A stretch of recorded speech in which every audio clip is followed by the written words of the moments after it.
This case isn't a frontal tumor with complications. It's a 10-year-old boy, a real kid with a brain disease that might kill him. Oh, we're way past might at this stage. Maybe days or weeks. You know, I don't want you consulting on my cases anymore. Afraid all I right? might show you up. Can't blame you. No, because your bedside manner stinks. That depends on which bed and who's in it. You treat your patients like they're lab specimens. I'm a surgeon, not a social worker. You could treat them like people.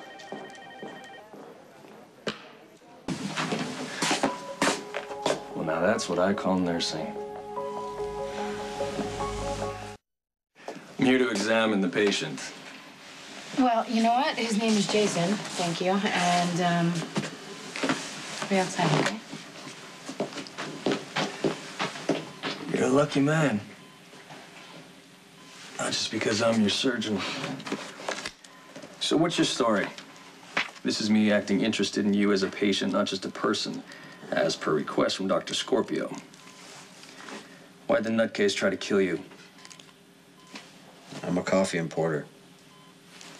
So Mr. Tattoo Man got a bad bunch of beans, is that it?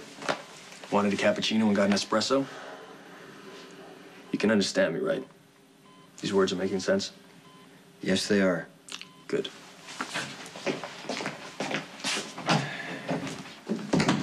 Hey, so, how's he doing? Amazingly well. Thanks to my surgery skills and the prospect of waking up next to you every morning, he should be fine. Oh, that's great. But why is a woman like you mixed up with a drug dealer? Drug dealer? Jason? If that guy's a coffee importer, I'm the janitor. No, Jason hates drugs. He doesn't even go near them. Right, never sample the merchandise. I get it. No, you don't get it. Look, I'm not making accusations. I'm just saying I think you could do a lot better. Really? Okay, well, why don't you try this? You don't need to know what Jason does for a living. And if you try and hit on me again, he'll kill you.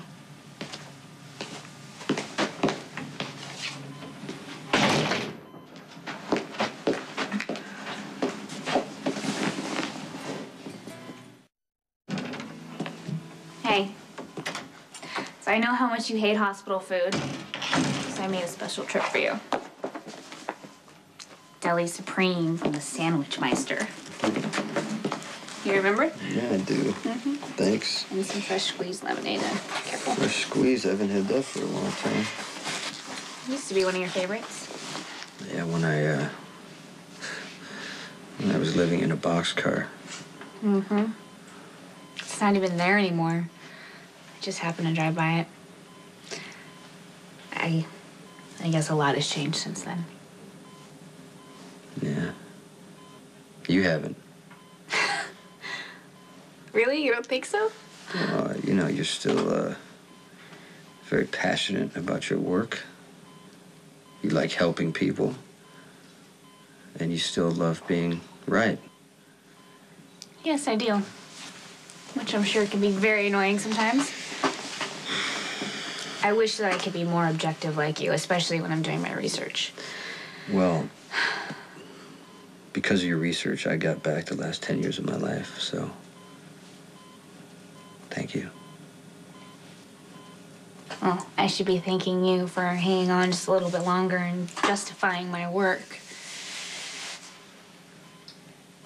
I guess we always had that understanding between us. I always liked that about you, that we could just sit there for hours and not really say anything.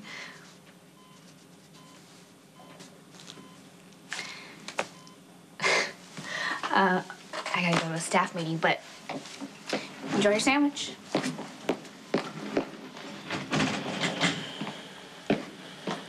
Hate to break the news, but he's already taken. Talk about your bedside manner. You were about to jump right in with him, weren't you? Jason is an old friend. I brought him lunch. Your own little picnic, right here on the 10th floor. Fluorescent lights, ambient machine noise, the smell. Doesn't get much more unprofessional than that. Are you calling me unprofessional? Why don't you just admit that you're in love with him? Hey, you been paid yet? Get back in bed. If you finished your job and you got paid, you don't need to be here. Get me another doctor. If you don't get back in bed, I'll have you sedated. And if that doesn't work, I'll put you in restraints. I'm not gonna have you retroactively botch my brilliant surgery because you're moving around too fast. That's my life, sorry. Fine. But if you want to keep breathing, you'll do as you're told. Get him in bed.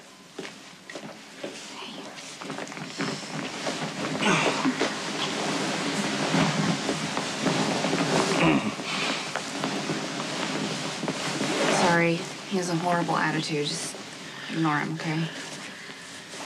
You put up with that guy to save my life. Of course I did. You know I'd do anything to help you. Hey.